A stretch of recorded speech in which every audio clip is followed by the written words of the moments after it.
Imagine a year where a nation's diplomatic calendar was so packed, it included everything from um, military parades in Paris to cutting-edge climate dialogues in Berlin. Yeah, and geothermal energy talks in Iceland, right? Supercomputers with France. Exactly. That's basically what India's engagement with Europe looked like in 2023.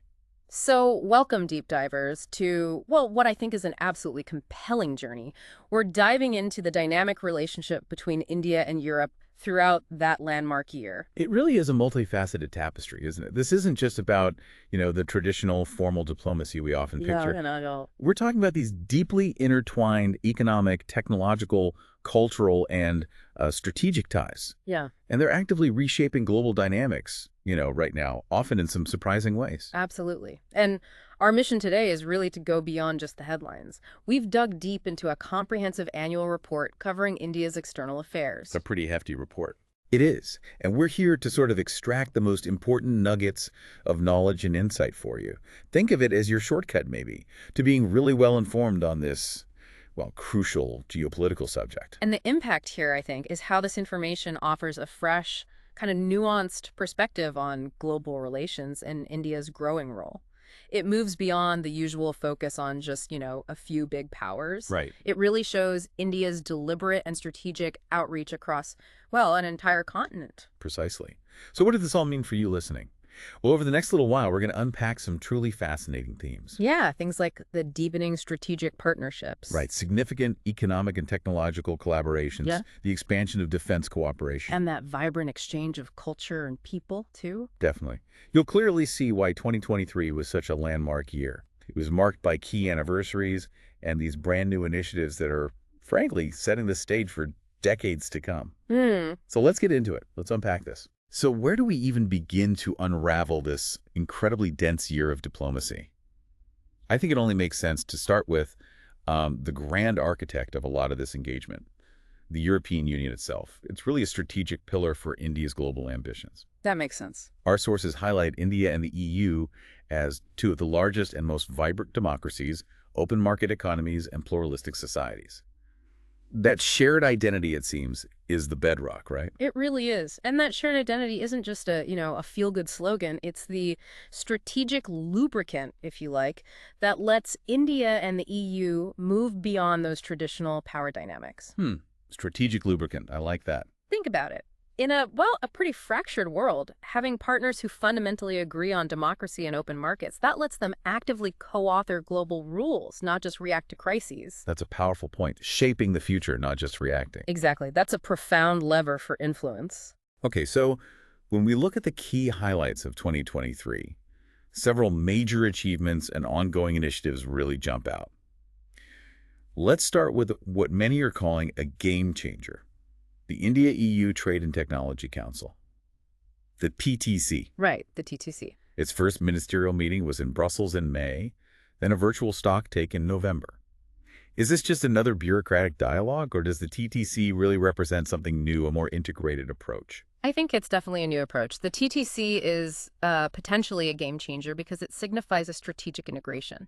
You've got trade and technology discussions happening together at the highest level. Okay. It moves beyond just, standard trade negotiations. It addresses that critical intersection of technology, supply chains, security. All linked together. All linked. It's about setting norms, setting standards, ensuring resilient supply chains for critical tech semiconductors, for instance. Hugely important now. Hugely important. And that's vital today, giving both India and the EU, greater strategic autonomy and a kind of shared vision for tech governance. Right. And speaking of trade, the momentum there was pretty significant too. Our sources point to 6 rounds of negotiations on the EU-India Free Trade Agreement 6 rounds, yeah. and 5 rounds each on the Investment Protection Agreement and the Geographical Indications Agreement. What's the potential impact here? What could these agreements mean for trade and economic ties? Well, if these agreements actually come through, the potential impact is enormous, really. How so? They would significantly cut tariffs, obviously, but also non-tariff barriers. They'd boost investor confidence and, crucially, protect unique products with those geographical indicators. like Darjeeling tea or Parma ham. Okay, so protecting specific regional product. Exactly. This could lead to a substantial boost in bilateral trade and investment. It creates a more predictable, more transparent environment for businesses on both sides. The basic idea is unlocking this huge, untapped economic potential between two massive, complementary markets. Makes sense. Now, one initiative that really captured global headlines was the launch of the India Middle East Europe Economic Corridor, or IMEC. Ah, yes, I am. Happened on the sidelines of the G20 summit in September. And the president of the European Commission, Ursula von der Leyen, was right there. Why is this connectivity corridor being called a game changer? What makes it so significant? It's seen as a game changer because it offers a potentially more direct, efficient, and resilient economic pathway. It could fundamentally reshape global supply chains and trade flows. More resilient how? Well, it's not just an alternative to existing routes. Mm. It's about building this multimodal network, including rail and shipping, linking Asia, the Middle East, and Europe more directly. Okay.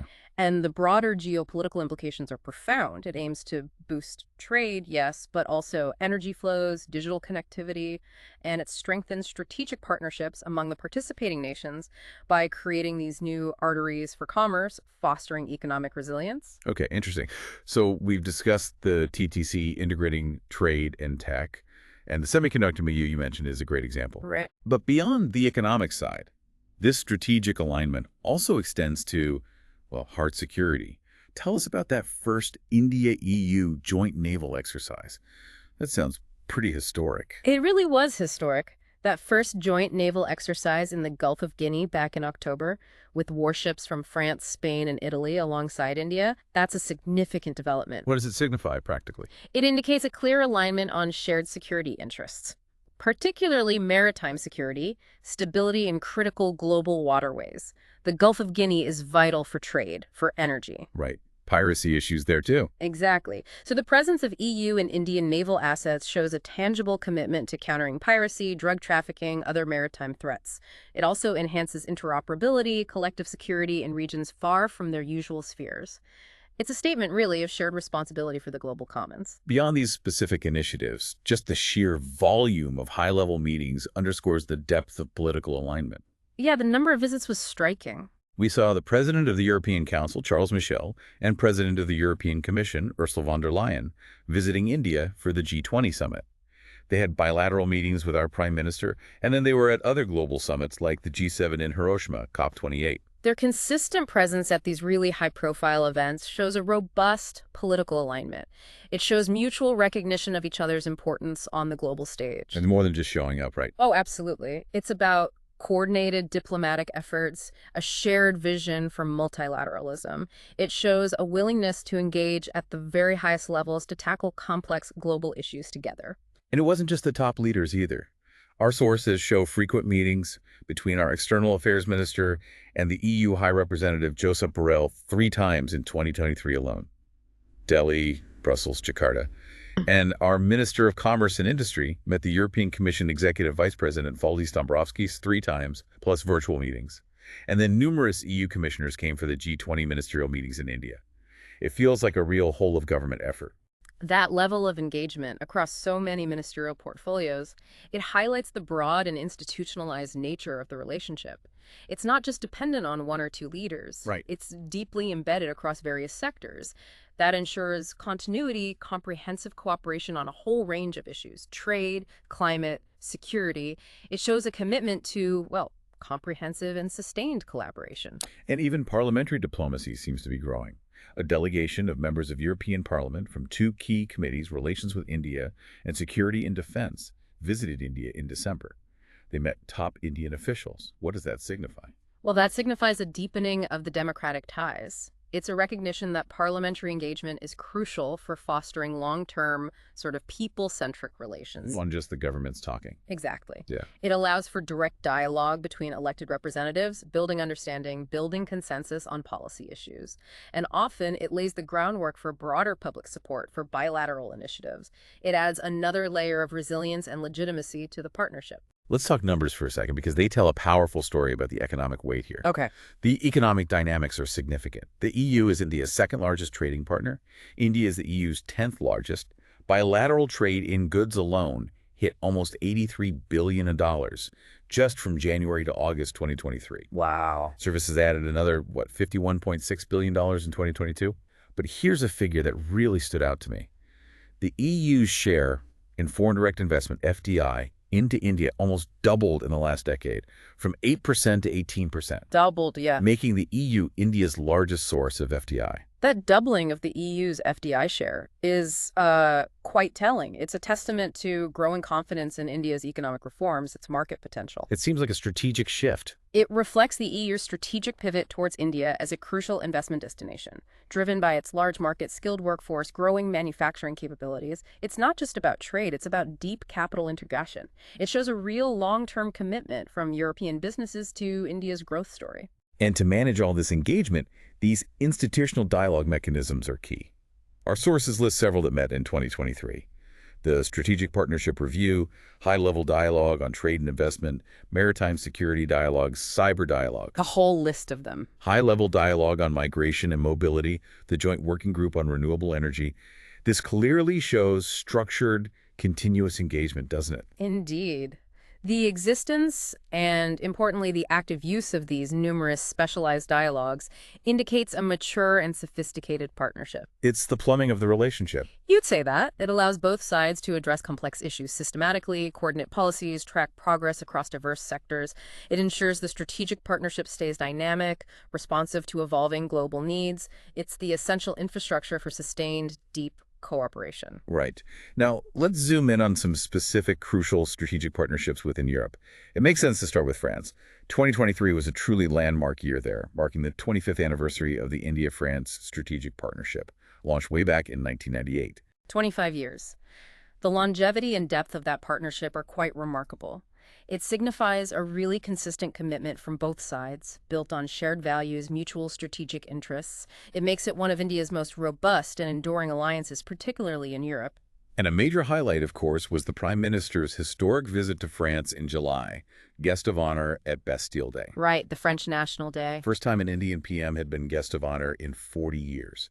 And the Indian Air Force, a tri-services contingent, they actually participated in the parade. The symbolism there is pretty powerful. Incredibly potent symbolism. Participating in the Bastille Day Parade isn't just ceremonial, it's a visible demonstration of deep military and strategic alignment. It sends a message. It absolutely does. It underscores the profound trust and interoperability that's developed over decades. It projects a message of a united front on global security issues, speaks volumes about the level of comfort and shared vision. And if that wasn't enough symbolism, the Prime Minister was conferred with the Grand Cross of the Légion d'honneur, France's highest honor. That's a very significant gesture, isn't it? It is indeed. Receiving the Grand Cross of the Légion d'honneur is rare. It's profound recognition. It signifies the highest level of respect, appreciation for the individual's contributions to the relationship, and, by extension, for the nation they represent. It elevates the personal and political bond to an extraordinary level, reflects a deep mutual regard. During that visit, the leaders also adopted this ambitious Horizon 2047 roadmap, setting the course for the next 25 years, aligning with India's independence centenary and the diplomatic relations centenary. What does this long-term vision really entail? What's in Horizon 2047? Well, Horizon 2047 signifies an extraordinarily ambitious long-term strategic vision. It entails deepening cooperation across all the existing pillars: defense, space, civil nuclear, while significantly expanding into new frontiers. Like what? Like digitalization, AI, cybersecurity, sustainable development, the blue economy. This roadmap essentially outlines a comprehensive framework for India and France, not just to strengthen their bilateral ties, but to collaboratively shape the emerging global order. For the next quarter century. Exactly. Ensuring their strategic autonomy and influence, it's a testament to their mutual long-term commitment. Defense and security, as you mentioned, form the core of this partnership. Mm-hmm. We know about ongoing projects like the Rafale aircraft, the P-75 Scorpene submarines. Standard examples, yeah. But our sources mention exploring new areas like co-development of next-generation engines for fighter planes. That points to a deeper level of collaboration, doesn't it, beyond just buying things? Absolutely. This move from a buyer-seller relationship to one of co-development is a critical shift. Exploring next-gen engine co-development is a testament to the high level of trust, the high level of technological collaboration. It signals strategic intent. Definitely. a strategic intent to integrate their defense industrial bases. That's crucial for achieving greater strategic autonomy, for fostering indigenous defense manufacturing capabilities in both countries. This isn't just about current needs, it's about future-proofing their defense capabilities together for decades. And the joint defense exercises, they also grew in scope and complexity. We had the naval exercise Varuna, the first ever Army exercise, FRENJX 23. Right, FRENJX and Kerala. Multilateral exercises like La Perouse with the US, UK, Australia, Japan, and the Indian Air Force participated for the first time in the multilateral exercise Orion. Even Indian Defense Space Agency personnel observed the French space exercise Asterix 2023. That's quite comprehensive. This extensive participation across all military branches and in multilateral formats, it highlights the growing interoperability, the mutual confidence.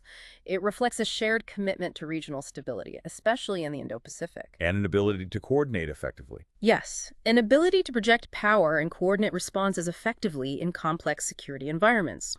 Observing exercises like Asterix 2023 in space defense, that further underscores the comprehensive nature of their strategic alignment. It acknowledges space as a critical emerging domain for future security. Okay, let's move to space cooperation itself. There's a rich history there, over 50 years between IOSR and CNES, a French space agency. 50 years, yeah. Long partnership. We saw the first India-France Strategic Space Dialogue in June, a joint declaration for cooperation in future launch vehicle tech, the Tristan A Earth Observation Mission, maritime domain awareness, space situational awareness, plus commercial launches, French satellites on PSLV, Indian satellites on Arianespace. It's a very active area. It is. That decades-long collaboration in space is really a cornerstone of the partnership, built on deep trust, shared scientific ambition. The strategic dialogue, joint initiatives like Tristan A, they're critical for enhancing both countries' capabilities in Earth observation, climate monitoring, maritime surveillance. Things with direct applications. Direct applications for national security, sustainable development. And the commercial launch agreements also illustrate the practical, mutually beneficial aspects of this high-tech cooperation, leveraging each other's strengths in a rapidly commercializing space sector. And in civil nuclear cooperation, there was progress on the Jadavpur nuclear power project, and an agreement to work on small modular reactors, SMRs, and advanced modular reactors, AMRs. Why are these modular reactors important? What's the significance there? These modular reactors, SMRs, and AMRs, they're crucial for future energy solutions because they offer significant advantages. Think scalability, safety, reduced construction time and costs compared to traditional large-scale nuclear plants. So more flexible. Much more flexible. They provide a more efficient pathway to clean energy generation. That's vital for both India and France's decarbonization goals, their energy security, especially as global energy demands keep rising. They represent the next generation of nuclear power, so cooperation here is truly forward-looking. Right. Shifting gears now to the economic and digital sphere. France is a large investor. Trade figures show Indian exports to France are higher. The CEO Forum identified 3 key areas for joint cooperation: construction value chain, smart cities, green hydrogen and green ammonia, and R&D in manufacturing. These identified areas, they reflect strategic alignment with India's national development priorities, right? Sustainable infrastructure, the green energy transition. Makes sense. The focus on green hydrogen and ammonia in particular points to a really forward-looking approach, recognizing these as critical fuels for future low-carbon economies. And it's an area where combined innovation can yield significant benefits. It's about building the industries of the future together. And a very visible symbol of digital collaboration. Launching UPI from the Eiffel Tower. Yeah, that was quite a moment. What was the symbolism there? And the practical benefit for Indian visitors. We also saw a big Indian presence at VivaTech 2023, Europe's largest startup event, 70 Indian startups. The UPI launch from the Eiffel Tower was incredibly symbolic, showcasing India's digital prowess on a global landmark. Practically, it offers immense convenience for Indian tourists, the diaspora, enables seamless, secure digital transactions. And VivaTech. India's strong presence at VivaTech underscores its emergence as a global innovation hub. Indian startups actively seeking international partnerships, market access. It's about exporting India's digital success story, fostering these global tech bridges. And deepening this digital collaboration, CDA and Atos, the European IT service company based in France. Right, Atos. They've developed 14 supercomputers for India, including Param City. Plus, Eviden, which is an Atos business, won a $100 million contract for weather modeling and climate research. This is really high-end tech cooperation, isn't it? It is incredibly significant. This high-end tech collaboration in supercomputing, it speaks to the critical importance of advanced computing for scientific research, especially weather forecasting, climate change modeling, things with direct impacts on agriculture, disaster management, overall economic planning. Foundational technology. Foundational technology, exactly. It enhances national capabilities, and it's a clear demonstration of advanced technological trust and cooperation, especially given the, potential dual-use nature of supercomputing. Beyond the hard tech, culture and people-to-people ties seem to be flourishing too. There was the Namaste France Festival in Paris, promoting Indian arts, culture, cuisine, and letters of intent were signed for cooperation between Prasar Bharati and France Media Monde, and on the new National Museum in Museology. These cultural initiatives are vital. They act as powerful bridges between societies, fostering mutual understanding, appreciation beyond just government interactions. The focus on broadcasting and museology indicates a long-term commitment to cultural exchange, shared heritage, builds goodwill, deepens the roots of the partnership. And perhaps most impactful for individuals. France set a goal to welcome 30,000 Indian students by 2030. 30,000. And they're offering a 5-year Schengen visa for those with master's degrees or higher. That's a significant push for people-to-people ties. It really is. This commitment to significantly increase Indian student numbers, offering extended visas. It's a strategic investment in future human capital and bilateral relations. It nurtures a new generation of professionals with strong ties to both countries, fosters deeper academic, scientific, even entrepreneurial collaborations for decades to come. It's soft power with long-term strategic dividends. Okay, let's turn our attention now to Germany, India's crucial partner, the largest economy and most populous country in the EU. Right, Germany.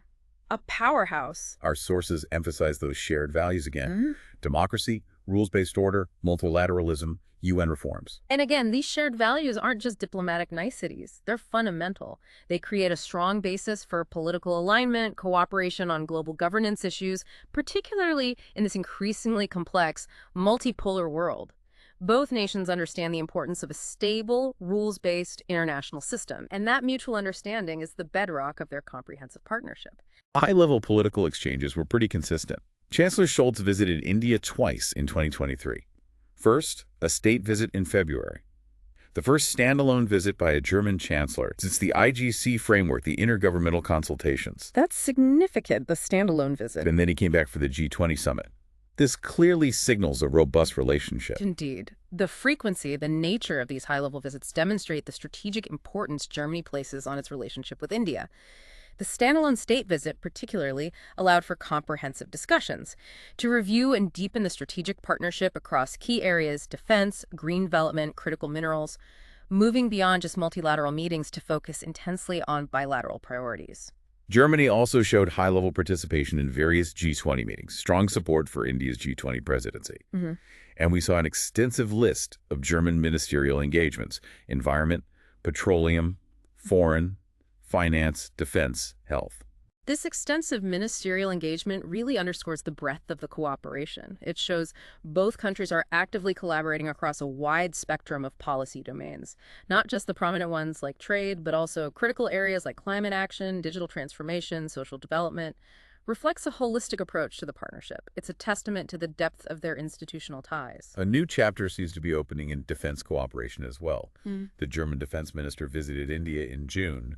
We saw a MOU between ThyssenKrupp and Mazagon Dock shipbuilders for future projects. Right, for submarine projects, potentially. Also, the German Air Force chief visited, and there's a military cooperation subgroup. Feels like defense ties are warming up. It marks a notable shift, I think. The MOU between major defense companies like ThyssenKrupp and MDL signifies a move towards deeper industrial collaboration, potential co-production, rather than just sales. It aligns with India's Make in India initiative. And Germany's strategic interests. And it reflects Germany's growing strategic interest in the Indo-Pacific. The increasing military exchanges are building practical interoperability, mutual understanding, opening doors for more advanced joint projects. Economically, Germany is India's largest trading partner in Europe, consistently in India's top 15 globally. Bilateral trade was $26 billion in FY 2022-23. 26 billion. Significant. Germany is also the 9th largest FDI source for India. over 1,800 German companies, 600 joint ventures in India. The sheer scale of the economic relationship is immense. Germany's position as the largest European trading partner, a top FDI source, it highlights its pivotal role in India's economic growth. The large number of German companies operating in India indicates deeply embedded commercial ties, profound confidence in the Indian market, reflects long-term investment, not just transactional trade. And there's this unique program, the Make in India Mittelstand, or MI. Ah, yes, the Mittelstand program. It supports German SMEs, family-owned businesses, in manufacturing in India. Our sources mention over 180 companies, nearly $1.75 billion in declared investment, including these hidden champions. That's quite specific. The MIM program is a brilliant example of tailored economic diplomacy. These middle-stand companies, the hidden champions, they're often niche global leaders in their fields. Their investment brings not just capital, but advanced technology, precision manufacturing expertise, strong supply chain integration. So high value add. Exactly. This significantly boosts India's manufacturing capabilities, creates high-quality jobs, and embeds India more deeply into specialized global supply chains. Particularly as industries look to de-risk, diversify, it's a real win-win for both economies. There are also some really significant major projects. Siemens secured a massive $3.25 billion order for 1,200 electric locomotives to be produced in India. Huge deal. Hubner Group invested for Vande Bharat Express components. Carl Zeiss is investing $268 million in a new spectacle lens facility, creating 600 jobs. And Indian companies are active in Germany, too. These concrete projects, they underscore the practical implementation of the economic partnership. They demonstrate substantial investment in India's infrastructure, its manufacturing base, directly contributing to jobs, technological advancement, and the presence of Indian companies in Germany, mostly IT, auto, pharma, shows the two-way nature of the investment and innovation flow, highlights a truly reciprocal economic relationship. Okay, development cooperation. India is Germany's largest development cooperation partner, and Germany is India's second largest, after Japan. Right, big development partners. Priority areas: energy, especially renewables, green energy corridors, solar partnership, skill development, sustainable urban development. There's also the India-Germany Partnership on Green and Sustainable Development, GSDP, and trilateral cooperation helping Ghana, Peru together. And Germany committed another $1.14 billion in new funding in 2023. This robust development cooperation highlights Germany's role as a key enabler of India's sustainable development goals. The focus on green energy, sustainable urban development, it aligns perfectly with global climate action efforts. And the trilateral cooperation, where India and Germany jointly assist third countries, that's particularly noteworthy. Why so? It showcases a mature partnership that extends its impact globally. It demonstrates India's growing role as a development partner itself, not just a recipient. Interesting. And in science and technology, Indian students and researchers are increasingly choosing Germany. 43,000 in 2023, doubling in just 4 years. That makes them the largest international student community in Germany. That dramatic increase is incredibly significant. It speaks volumes about the quality of German education, German research institutions, and it fosters these long-term scientific and cultural linkages, creates a pool of highly skilled professionals who can contribute to both economies, deepen the bilateral bond. It's a strategic investment in future collaboration, building a lasting bridge. And just to wrap up Germany, a cultural highlight, the Namaste Berlin event. Attracted 7,000 people, showcased Indian culture, cuisine, arts. Cultural events like Namaste Berlin are crucial. They build goodwill, people-to-people connections, ensure the strategic partnership isn't just about high-level politics and economics, but it's rooted in mutual cultural appreciation, fosters deeper understanding, warmth between the societies. Okay, let's turn now to the United Kingdom, a nation with deep historical ties, obviously. Relations were upgraded to a comprehensive strategic partnership with the adoption of Roadmap 2030 back in May 2021. What's fascinating here, I think, is how these historical ties are being actively transformed into a forward-looking, comprehensive strategic partnership. Roadmap 2030 provides a clear framework for this evolution, sets ambitious, measurable goals across various sectors, demonstrates a clear intent to elevate the relationship to a new level. And the high-level political engagements were extensive. Prime Minister Rishi Sunak met our Prime Minister at both the G20 and G7 summits.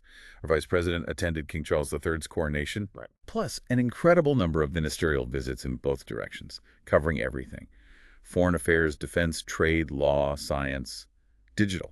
The sheer volume and diversity of these high-level visits signal a relationship of profound importance and breadth. It's a testament to the comprehensive nature of the strategic partnership. Ensures dialogue, cooperation are robust across all government levels, all policy areas, demonstrates a shared commitment to addressing global challenges. This frequent exchange is really the engine of Roadmap 2030. Economically, India-UK bilateral trade hit $46.13 billion in FY 2022-23. That's a 34.2% increase. Big jump. And India's exports to the UK were higher than imports. India also remains the UK's second largest source of FDI. Those figures highlight a dynamic, growing economic relationship, India becoming a significant exporter to the UK, and India's position as the second largest source of FDI into the UK. That's particularly noteworthy. Why? It indicates Indian companies are actively investing, creating jobs in the UK, makes the economic ties truly reciprocal, demonstrates strong confidence in the UK market. And a major boost for education ties.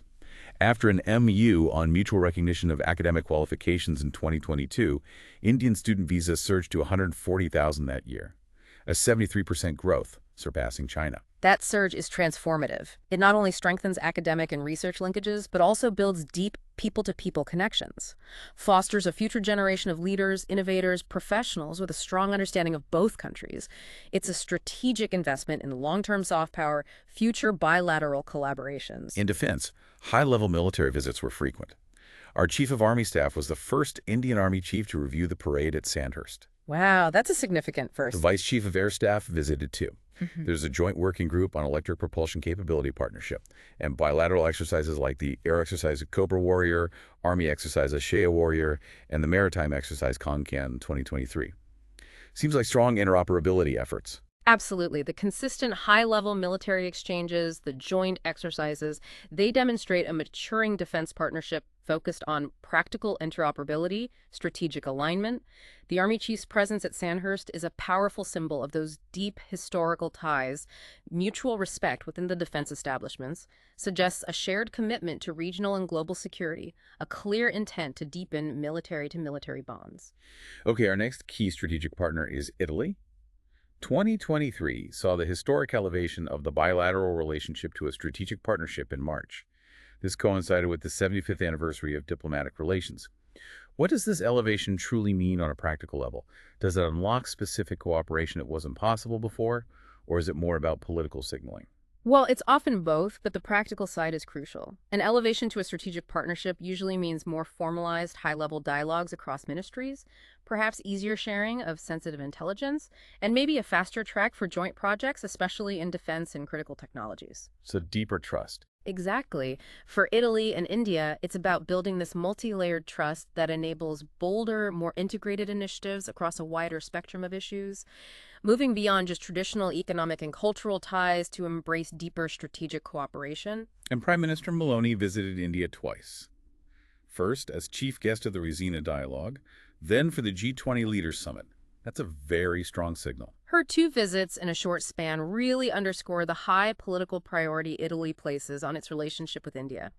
Being chief guest at Raisina, which is a prominent geopolitical conference, further highlights Italy's commitment to engaging with India on global strategic issues, signifies its readiness to play a more prominent role in India's Indo-Pacific outlook. What's truly unique about Italy, our sources tell us, is that it became the only country in Western Europe to join almost all major Indian global initiatives. That is remarkable. The International Solar Alliance, ISA, Coalition for Disaster Resilient Infrastructure, CDRI, Indo-Pacific Ocean Initiative, IPOI, Global Biofuels Alliance, GBA, and the India-Middle East-Europe Economic Corridor, IMS. That level of alignment is really something, isn't it? It is truly unique and significant.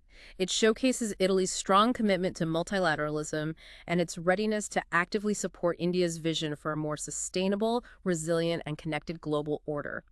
This comprehensive endorsement across such diverse and critical initiatives distinguishes Italy as a uniquely collaborative partner in Western Europe. It moves beyond traditional alliances, signals a deep convergence of global priorities. In defense and trade, Italy joined the IPOI and actually leads its sixth pillar on science and technology and academic collaboration. Taking leadership there. An Italian Navy ship made a port call in Mumbai, and Italy is now India's fourth largest trading partner in the EU, with record trade of $14.53 billion, and the balance is in India's favor. Plus, Air India resumed direct flights to Milan. Italy's leadership in the S&T pillar of IPOI highlights its niche expertise and commitment to intellectual collaboration in areas vital for future global challenges. The increase in trade, the direct flights, it points to a robust and growing economic relationship, facilitates both business and people-to-people exchanges, further cements the newly elevated strategic partnership by ensuring practical connectivity and mutual economic benefit. And culturally, we saw the first ever Diwali performance in Quirinale, the presidential palace, in the Italian Senate. India participated in the Venice Biennale. A new executive program on cultural cooperation was signed. On the multilateral front, India achieved electoral victories in bodies like FAO, UNIDROIT, ICCROM, with Italian support. These cultural and multilateral engagements signify the comprehensive nature of the relationship. It extends beyond just economic and defense ties. The cultural exchanges foster goodwill, understanding, while Italy's support for India's candidatures in international bodies underscores a shared vision for global governance, mutual support in shaping multilateral institutions. It demonstrates a deep, multi-layered partnership. Okay, so we've explored the foundational partnership of the EU and the deepening strategic ties with France, Germany, the UK, and Italy. But let's now acknowledge that India's diplomatic reach extends with, well, precision and purpose across the rest of the European continent, too. Absolutely. It wasn't just the big players. Let's start with the Nordic and Baltic region. Denmark, Norway, Sweden, Finland, Estonia, Latvia, Lithuania, Iceland. This region is crucial, I think, for its innovation, its green technologies, its strategic location as well. India's engagements here seem highly focused on specific, high-tech, and sustainable development areas, leveraging their expertise for mutual benefit. Right. In Denmark, the Green Strategic Partnership was reinforced. The Crown Prince and Princess visited with a high-level business delegation. A major visit. There's also a new chapter opening of the Faroe Islands and Greenland. And Denmark actively engaged with India's G20 presidency. The focus on the Green Strategic Partnership with Denmark really highlights India's commitment to sustainable development, clean energy tech, an area where Denmark is a global leader, and extending engagement to the Faroe Islands and Greenland. That indicates a broader strategic interest in the Arctic and North Atlantic regions, acknowledging their growing geopolitical and resource importance. Norway saw a focus on the blue economy and high-tech collaborations, including MyUs for floating solar projects signed by a Norwegian company, Ocean Sun. Right, Ocean Sun. They also focused on Arctic and polar research. Norway's expertise in the blue economy, in Arctic research, it aligns perfectly with India's expanding maritime interests and climate change research needs. Floating solar projects, in particular, represent really innovative solutions for renewable energy, showcase practical, outcome-oriented cooperation addressing critical global challenges. Sweden marked 75 years of diplomatic relations. Our External Affairs Minister participated in the EU Indo-Pacific Ministerial Forum in Stockholm. There were key agreements on research networking, business cooperation, and the 10th India-Sweden Innovation Day was held. Sweden's long-standing relationship, its consistent focus on innovation are key takeaways here. That Innovation Day platform, now in its 10th year, it's particularly effective for fostering collaboration in technology, startups, demonstrates a mutual commitment to leveraging each other's strengths in cutting-edge fields like clean tech, digital solutions. Finland showed a positive trajectory in science and tech, renewable energy, education, startups, and emerging tech like quantum computing, 5G, 6G, AI. High-tech focus there. And a new consulate even opened in Mumbai. Finland's strengths in deep tech innovation make it a natural partner for India's digital transformation, its R&D ambitions. The new consulate in Mumbai signals growing commercial and people-to-people ties, facilitates closer engagement, particularly with India's financial and tech hub, fosters a stronger flow of ideas and talent. Estonia formalized a joint declaration of intent, extending their MOU for cooperation in cybersecurity, and an agreement was signed between Rashtriya Raksha University and Cybexer Technologies. The focused cooperation on cybersecurity with Estonia is a direct response to evolving global digital threats, the shared need for robust cyber defenses. Agreements like these are critical for building resilience in national digital infrastructure, fostering expert knowledge exchange in a domain that's rapidly becoming absolutely critical. While maybe less prominent in headlines, countries like Latvia and Lithuania continued steady relations. Growing interest in Indian culture, India actually opened an embassy in Vilnius, Lithuania, and both actively participated in the CII India Nordic Baltic Business Conclave. The opening of India's embassy in Lithuania underscores a commitment to deepening ties with the Baltic states, recognizing their growing economic and strategic relevance. And the cultural interest also builds a foundation for broader engagement beyond just trade, fostering goodwill and mutual understanding. Lithuania also has that unique linguistic link to Sanskrit, which adds another layer. Interesting. And Iceland maintained warm relations, holding a joint task force on geothermal energy cooperation and a joint working group on fisheries. Iceland's unique expertise in geothermal energy offers valuable lessons, valuable opportunities for India's renewable energy diversification, highlights a practical, resource-specific area of cooperation that aligns really well with India's ambitious clean energy targets. Okay, moving south to Central Europe and the Balkans.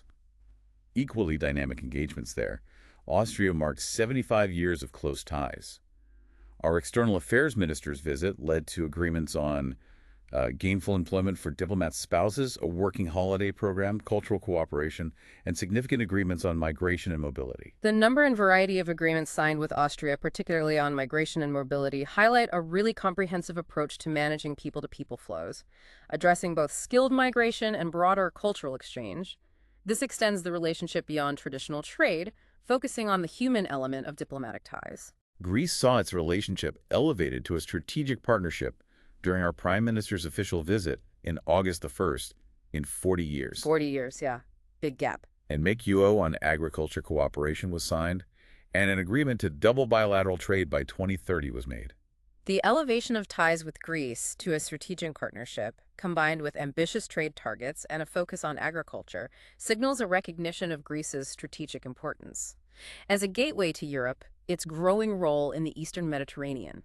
This is a deliberate move to tap into new avenues of cooperation. Hungary celebrated 75 years of diplomatic relations and saw the first India-Hungary joint working group on water management. That water management working group with Hungary is a practical example of addressing shared challenges, particularly in resource management, which is vital for sustainable development in both countries. Highlights a very specific and potentially impactful area of collaboration. Poland, with its long-standing friendly relations, recognized Polish anthropologists with prestigious awards. Active trade delegations were visible in textiles, stone, tools. Poland's focus on Indology and cultural linkages, alongside growing trade, showcases a balanced relationship, one that values both economic and intellectual exchange, building on a foundation of historical connection and mutual respect. Romania also celebrated 75 years of diplomatic relations and signed a bilateral defense cooperation agreement. There were cultural initiatives too, including Romanian versions of the Bhagavad Gita and Upanishad being released. The Defense Cooperation Agreement with Romania signifies a new facet of the relationship, while the cultural releases demonstrate a mutual appreciation for spiritual and literary heritage, showcases a diverse and broadening partnership. Serbia saw a robust, multifaceted relationship rooted in the non-aligned movement. A historic state visit by the Indian president in June, the first ever head of state visit from either country. That president's state visit to Serbia is a powerful reaffirmation of historical ties, particularly those forged during the non-aligned movement. It highlights a commitment to strengthen relationships with countries that share a similar vision for an independent foreign policy, underscores continuity, trust, and a shared perspective on global affairs. Slovakia saw a cultural exchange program signed for 2023-2026 and an OU on cooperation in the safe use of nuclear energy for peaceful purposes. The Cultural Exchange Program and the Nuclear Energy MOU with Slovakia illustrate a dual focus, both soft power and critical infrastructure, diversifying the areas of bilateral cooperation and tapping into specialized expertise. Slovenia, a founding member of the Global River Alliance, saw its Minister of Higher Education, Science, and Innovation visit India for the Water Impact Summit. Slovenia's involvement in the Global River Alliance aligns with India's focus on sustainable water management, positioning them as a collaborative partner in addressing global environmental challenges and sharing expertise on crucial resource issues. The Czech Republic maintained robust bilateral relations with high-level ministerial visits focusing on trade, industry, and transport. The frequent ministerial visits with the Czech Republic underscore steady, practical engagement aimed at strengthening economic ties and infrastructure development, reflecting a consistent and mutually beneficial partnership. Croatia saw strengthened relations with first-ever visits to India by its President and Minister of Science and Technology, focusing on healthcare technologies. Those first-ever high-level visits from Croatia signal a new phase of engagement, with a keen interest in leveraging India's capabilities in healthcare technology, reflects a growing recognition of India's advancements in that sector, opens new avenues for collaboration. Bulgaria participated in Aero India 2023 and renewed its Hindi Chair MOU with Sofia University. Bulgaria's participation in Aero India indicates growing defense industry interest, while the renewal of the Hindi Chair MOU reinforces long-standing academic and cultural ties, showcasing a blend of hard and soft power engagement. Bosnia and Herzegovina and Moldova both had steady, amicable relations.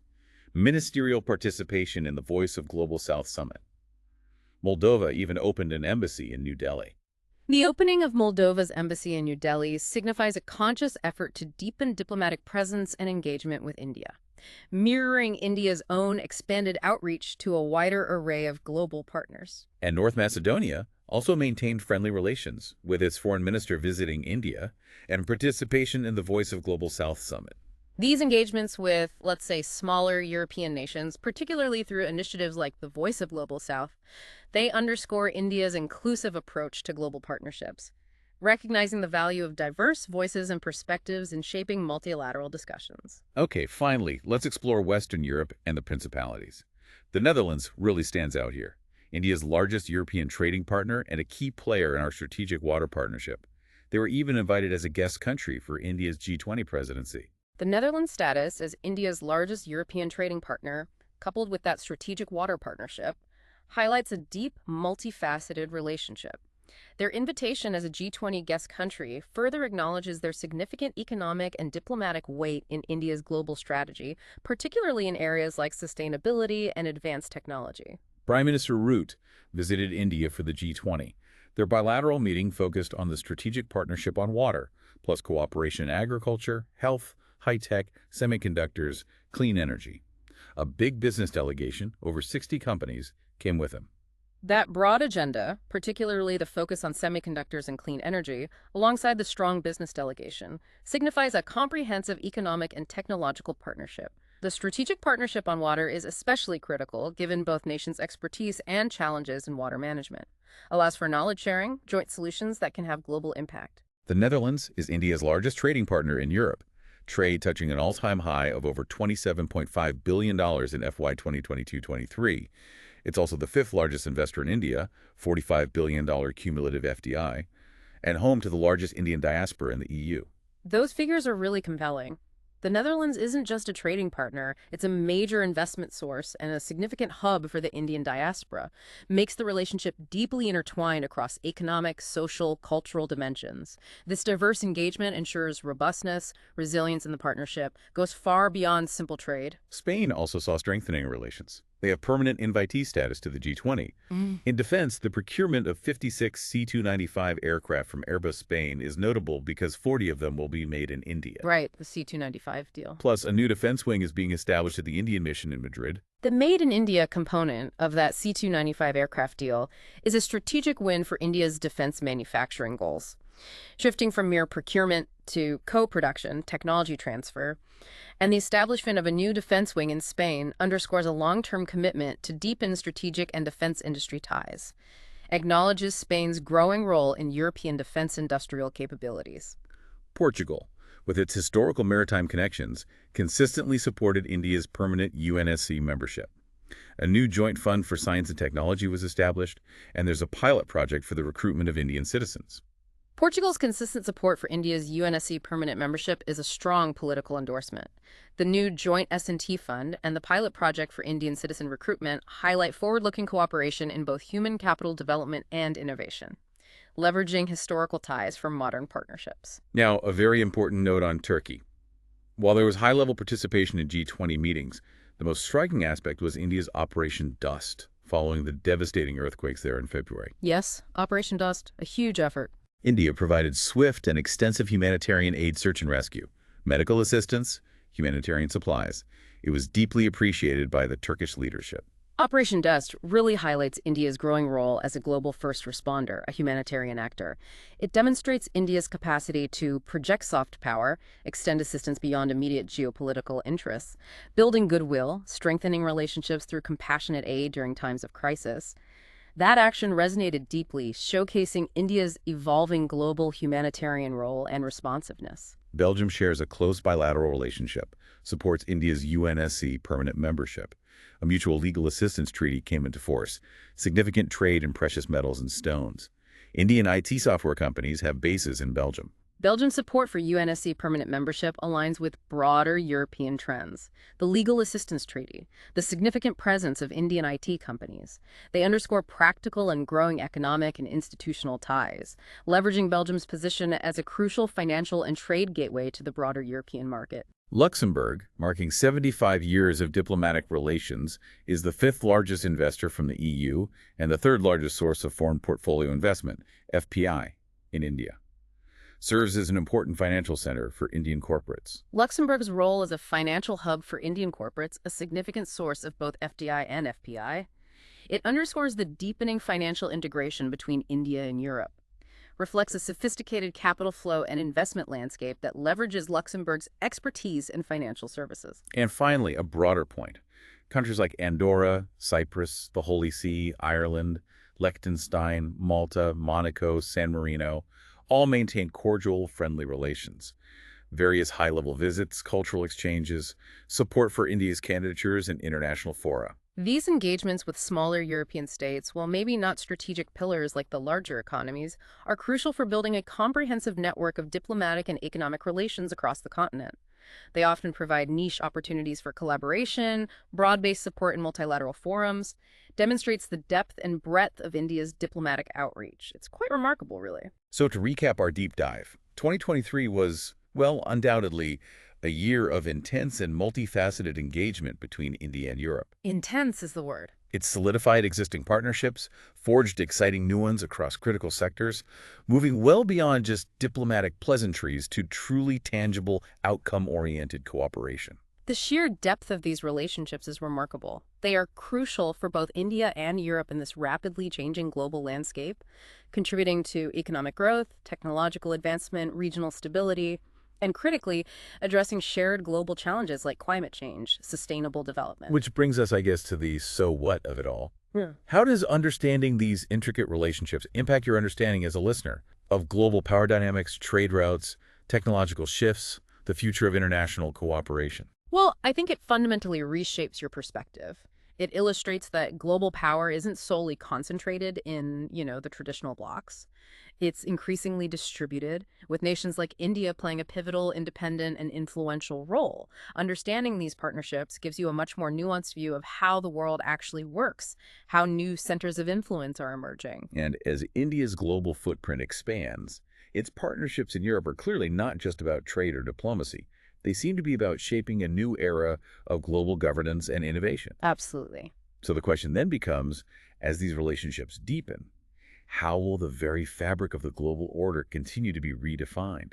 And what new opportunities or challenges might emerge for you in this evolving, interconnected world? Food for thought, indeed, as the currents of global power continue to shift and evolve. Absolutely.